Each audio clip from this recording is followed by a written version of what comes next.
1. I'm currently traveling through Europe, and I just got robbed by one of my hotel roommates. Here's how it all started. First, I arrived at the hostel, and after checking in, I realized that the latch on my locker was broken. I had a padlock, but since the latch was broken, I had no way to actually lock my locker. I went and reported this to the reception, and they said that they would get maintenance to check it out. I'm over a month into my European trip, and I've had great roommates so far. So despite the locker still not locking, I figured it wouldn't be so bad. On the second day, I left the hostel around 11 a.m. and did not return until around 6 p.m. When I got back, I instantly noticed my stuff had been gone through since zippers were left open, Ziploc bags unzipped, and other stuff misplaced. I quickly go through my stuff to check if anything was stolen. Everything was still there, however, when I checked my wallet it was a different story. In my wallet I had Brazilian reais and euros. And what a coincidence, all my euros were gone, but my Brazilian reais were still there. Luckily, I only lost around 100 euros because I had another compartment in my bag where I had much more cash. I quickly went to reception and reported the incident, and the staff took the matter very seriously. But since it was cash, it was basically impossible for me to get that money back. I had my suspicions on who the culprit was, because my other roommates have mentioned having problems with this one guy, Bob, for the past week. He was extremely rude, would come home drunk every night, starts drinking at 10 a.m., pissed all over the toilet seat, left water trails all through the dorm area, smoked in the room, and was all around just a menace. I was also pretty close with the others, so it was pretty easy to rule them out, as I didn't think they would steal from me. For clarification, the dorm is a 6-bed, so there was me and 5 other roommates. After having my cash robbed, I knew I wasn't going to leave without having my locker locked. So me and one of my roommates helped me find a way to lock it, and we found that if we lift up the locker, we're able to line it up with a part of the bed where we could stick a lock through. Then me and the 3 other roommates set a trap by placing a €5 bill under a pillow, positioned in a place where it's hidden, but still obviously visible. We then go down and hang around for a bit. When we get back, Bob is laying face down in his top bunk, and there is a random person on the bed under mine. I'm a top bunk bed across the room from Bob. Originally, I thought that the random guy was one of Bob's friends, but it turns out the 4th roommate checked out, and the random guy was new. When we get back, you guessed it, the €5 bill was missing, but that's not all. I went to open my locker, and my keys were not working on my padlock. I then realized that a broken piece of key was in my padlock. At this point, I was able to rule out any potential cleaning staff from stealing from me. And if it wasn't obvious enough, I knew it was Bob. At this point, we're all talking about the situation, and I look over at Bob, and he's pretending to sleep, face down in his bed. His head was slightly turned so he could look down onto the situation when he opened his eyes. At this point, I went down to the reception, and after I told the manager this, combined with everything else we already told him, it was finally enough reasoning for them to be able to kick him out. So one of the staff members comes up and walks up to the sleeping Bob and asks to talk with him outside of the room. He pretends to wake up and immediately says he didn't do anything. After several back and forths between the two, he finally complies. At this point, the nuclear revenge occurs. While he's out of the room, I realize that I had a split chance to get revenge before Bob gets kicked out, and I never see him again. I realized there was no way I was going to get the cash back, so I counted it as a loss and began looking for ways to get even. On his bed, he had his laptop, which was plugged in and charging. I grabbed the laptop, opened it, and laid the screen side down. I then held the bottom side in place and began pulling the screen part upwards until I heard it snap. That's right, I snapped his laptop in half. But that's not all, we're just getting started. I looked through the rest of his stuff. He also didn't use a lock, and half of his belongings were spread across the entire room. This man was a mess. I looked through his stuff, and I'm able to find one of those card wallets in the back pocket of his pants. Unfortunately, there was no cash. However, there was a debit card and some other card, not sure exactly what it was since I quickly glanced at it. I grabbed the cards and snapped both of them in half. I then slipped the cards back in his bag. I continued looking for stuff and found a nice-looking watch and a toothbrush. I picked up the toothbrush, snapped it in half, and pocketed the watch. At this point, one of the staff members walks in and asks us all to leave while Bob picks up his stuff. We all comply, and my roommates head down to the lobby. But I had other plans. I left the hostel and walked 15 to 20 minutes to the river, and you probably guess where this is going. I got his watch and chucked it from the bridge into the river. At this point, I began walking and felt satisfied about the revenge I was able to get, but a little disappointed I couldn't see his reaction. Well, this is where things get interesting. As I'm walking back, I make a turn onto this long, narrow street where my hostel is on, and, out of all odds, I see him walking in the same direction towards our hostel. He doesn't notice I'm behind him, but I'm just awkwardly walking behind him. As we're walking, he lets out a loud "fuck" and what sounded like a sigh of defeat. He eventually reaches our hostel, which is situated on the right of the direction we were walking. However, he doesn't turn right, and instead turns left into this tiny gas station-type shop that is to the left. And I see him trying to buy some alcohol. He doesn't notice me, so I turn my head and continue walking to the right into our hostel. Inside, at the front of our hostel, are these long stairs where you walk straight for a while. Then, once you reach the top, you do a full 180 and climb the rest of the steps to reach the second floor. As I reach the first step of the stairs, I take another glance behind me, and, not to sound cliché, but just like a movie, Bob is standing outside of the shop, staring at me with a blank stare and a look of defeat. I continue walking, and as I'm about to do the 180, turn to climb the rest of the stairs. I give one last cold glance back at him, and at that moment, by the look on his face, he knew that I fucked up his shit and I knew he stole from me. It was the most satisfying thing ever, and I will gladly pay 100 euros to witness that moment again. Bob didn't report to the staff that his laptop or anything else was broken, which gives me further proof, if it wasn't obvious already, that it was him. Because if he really was innocent, then why wouldn't he bother to report any of this stuff? 2. A few years ago, I parked in a paid parking lot, but forgot to buy a parking ticket. When I came back a few minutes later, I discovered an $80 ticket on my dash. While I was frustrated about my own forgetfulness, the ticket itself was fair. However, I came to discover that the amount they had charged me was not. Before leaving the lot, I noticed a small detail on the terms and conditions sign at the entrance of the lot. It said that a failure to pay for a parking ticket would result in a $70 ticket, not the $80 that I was charged. While I'm no lawyer, I do know that those signs essentially create an implicit contract upon entering the lot. Therefore, the company was technically violating their own contract by charging me extra. I appealed the ticket, saying that I would be happy to pay the agreed-upon $70, but it was rejected. I then reached out directly to customer service, explaining the same situation. They rejected my request to pay the valid $70 because their ticket amounts are non-negotiable. Cue the malicious compliance.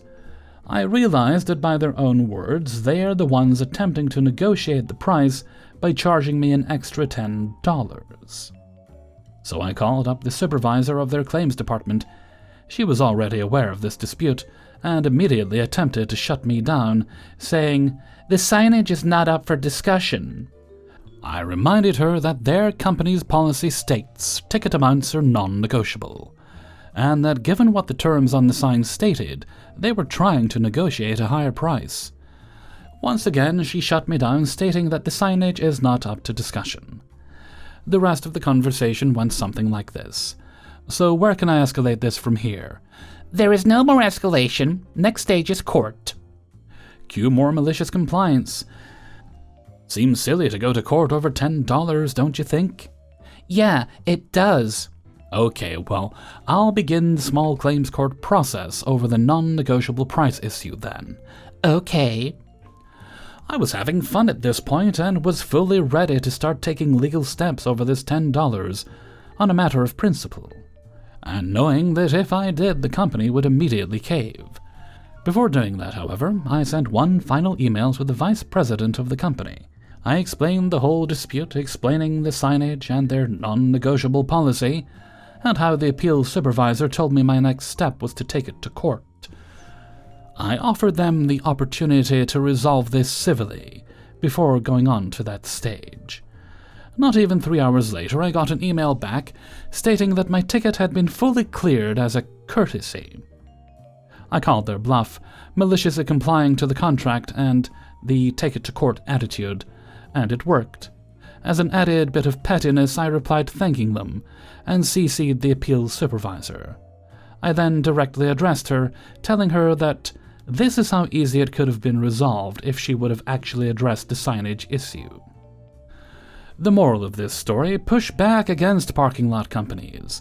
They use shady practices and try to scare people into paying unjustly. Often a simple but credible legal threat will make any issue disappear. 3. This happened my freshman year of college about 20 years ago.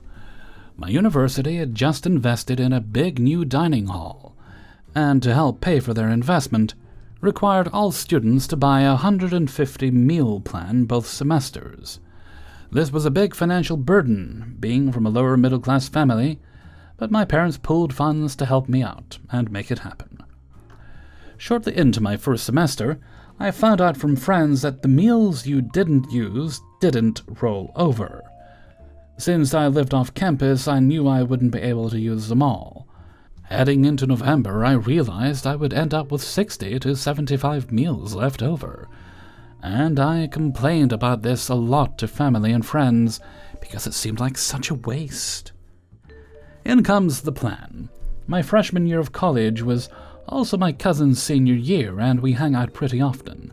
He was the biggest trickster, prankster type you've ever met. One night, while we were drinking, he says, "What if you brought a bunch of homeless people to use up your meals? How much would that piss off those self-righteous bastards?" We laughed all night, but the more I thought about the idea, the more I really started to like it. We talked all weekend about it and hatched a plan. On Monday morning, we went down to the local Salvation Army around the corner.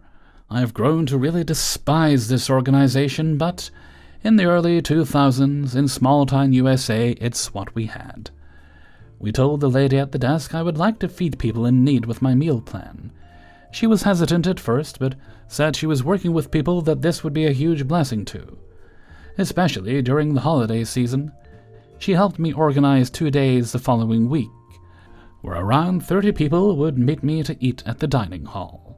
I would wear a certain hat so they could find me, and we would go eat. The day finally arrived and all kinds of people were there. There were homeless people in tattered clothes, there were families with kids that seemed excited to eat out. There was even one family I will always remember that seemed embarrassed to take the handout, but I made an effort to talk to everybody and make them feel welcomed. At noon, we headed into the dining hall. I walked up to the lady at the entrance and said, "These people are with me. They are my friends. I would like to swipe them in." She looked confused but reluctantly said okay. To say we got every reaction humanly possible would be an understatement. There were staff that were obviously annoyed with the influx of diners. There were students that were laughing. There were students that were giving me the silent clap. There were snobbish faculty members that seemed to be disgusted at the type of people coming into the dining hall. I didn't care at all. Eventually, a head staff member came up and said they knew what I was doing and they didn't like it. I said, "These are my friends eating with me. I paid for these meals. Am I doing anything wrong?" She was stumped. The next day, the same situation happened with the same reactions. It seemed that I had caused quite a stir on campus, and it just so happened that the university president was eating there that day. She came up to me and said even though she would ask that I not tell my friends to do the same thing with their meals, as the staff couldn't handle the influx of diners, she was proud that her students had the heart to do something for others like that. The following semester I did the exact same thing. I even used my meals sparingly so I could bring more people. The one memory that will always stick out in my head is the family with the little kids so excited to go to the pizza bar and soft-serve ice cream machine, giggling the whole time. To this day, it's still one of the proudest moments of my life. Me and my friends and family still have a drink and chuckle over the story, and the snooty, angry reactions I got.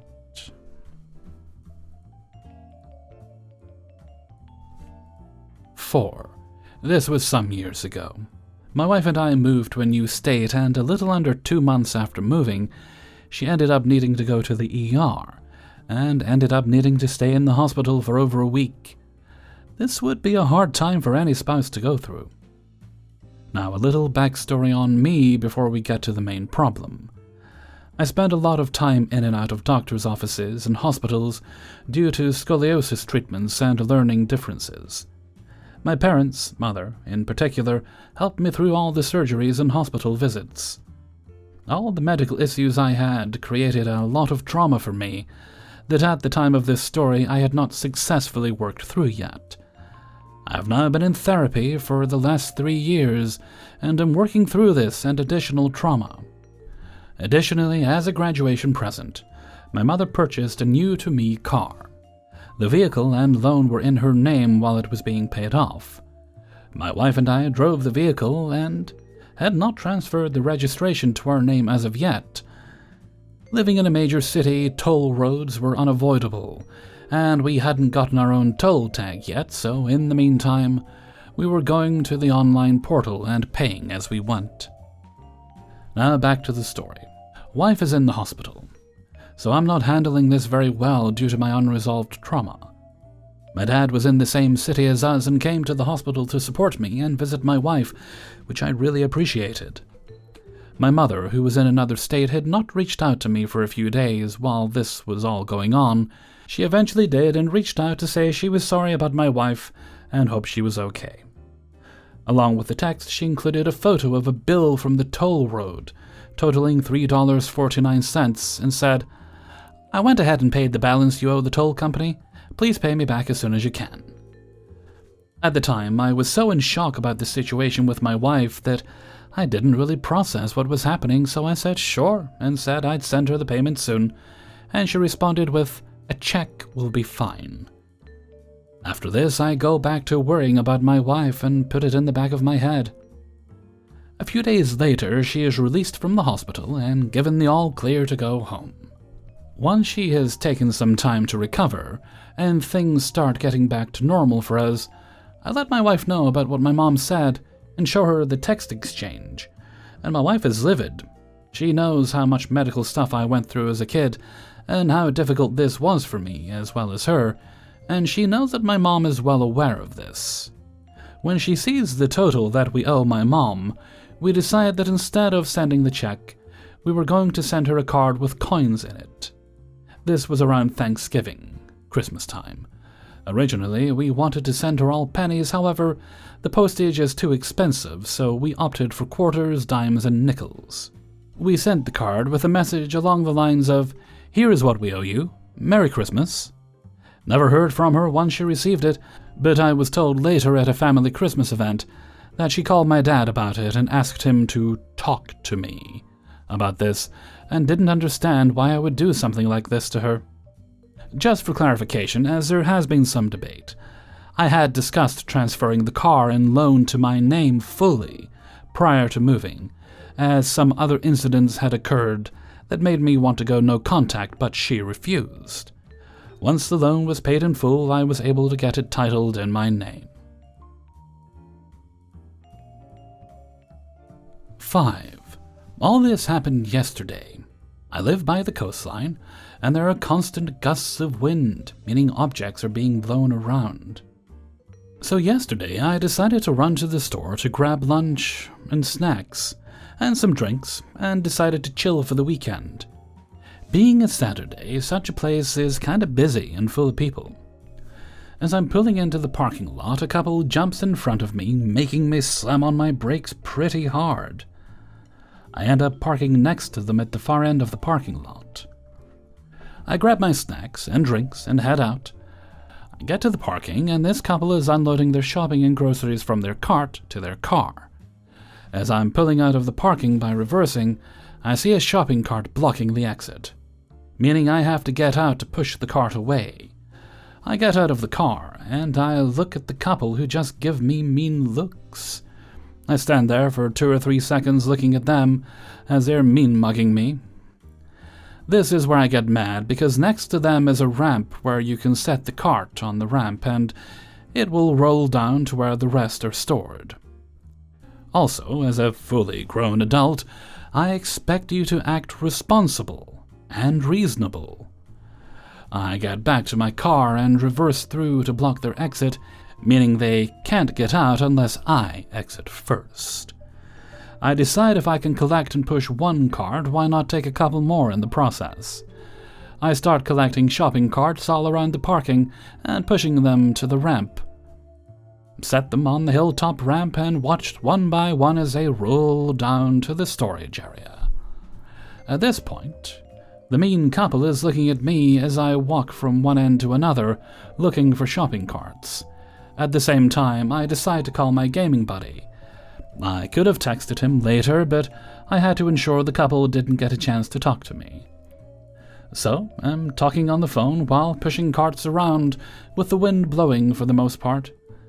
The guy yells at me, saying, "Buddy, move your car," and I'm like, "1 minute, please." To avoid confrontation, I walk to the other end of the parking lot to look for carts, whilst I'm still on the phone. The woman comes to me and taps my shoulder, saying, "Excuse me, sir, can you move your car? You're blocking our exit." And I'm like, "Sorry, just give me a minute." As I'm doing this, I'm telling my buddy what I'm doing, and he's laughing and telling me how wicked I am. I collect and push carts for a good 15 minutes, setting each cart on the ramp, and watching every single one roll down as they're sitting in their car mean-mugging through their car's windows. Finally, after making sure there are no unattended carts in the parking lot, I return to my car and slowly pull away. While inside the car, I thought of going back to the store and getting more snacks as they sat in their car, but my buddy told me to let it go. They had learned their lesson. Hey everybody, Hellfreezer here, and thank you very much for listening to Revenge is Ice Cream, episode 312.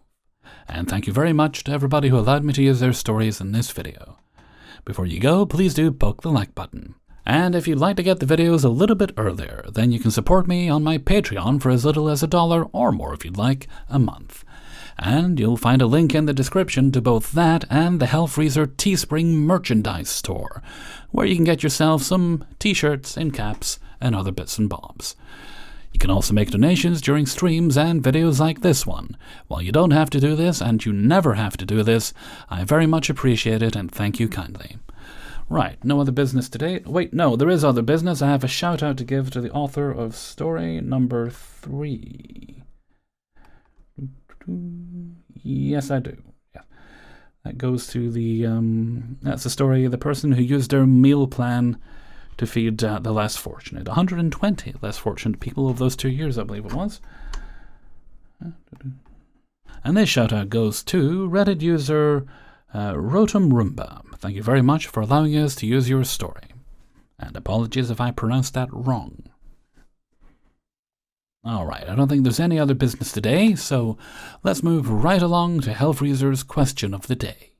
And today's question is: those of you who do own Roombas, have any of you ever put, like, you know those kind of packs of kind of googly eyes you get on it? Have any of you put those on it? And maybe a pair of cat ears or something, because I know for a fact if I ever get one, which I would like to do eventually, I'm definitely doing that. I'll probably even name it. Let me know what you think in a comment below. And with that, I'm going to head off for now. So until next time, thank you very much for listening, and take very good care of yourself.